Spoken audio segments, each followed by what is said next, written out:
ఎప్పుడు? రేపే విడుదలవుతాం, రేపే మాతృదేశానికి వెళ్తాం, రేపే రేపే రేపే. 35 సంవత్సరాలు అలాగే గడిచిపోయాయి. ఇంకెప్పుడు వస్తుంది వీళ్ళకి ఆ రోజు? దిగులు పడాల్సిన అవసరం లేదు. మనం భారతీయులు.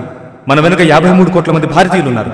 మీ వాళ్లతో అయ్యే పని ఏదైనా ఉన్నది అనంటే అది ఇప్పుడున్న 55 కోట్ల జనాభాని 100 కోట్లు చేయగలరు.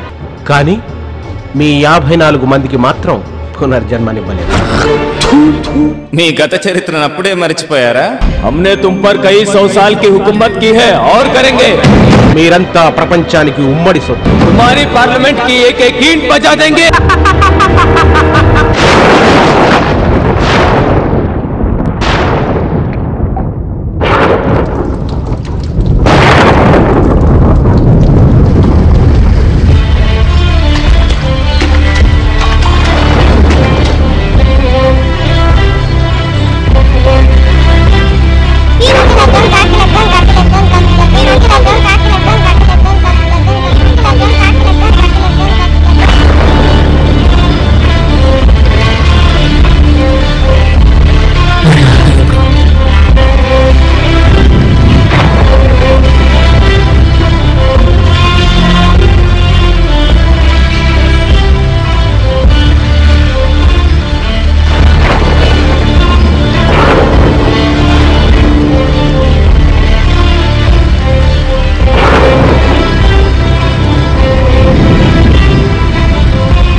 ఏంటి?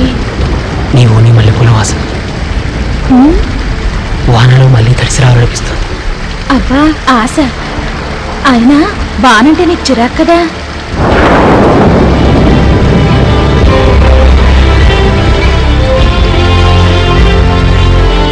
అవును, కానీ నీ దగ్గరికి వస్తున్నప్పుడు మాత్రం నన్ను ఇలా తడిపిస్తే చాలు.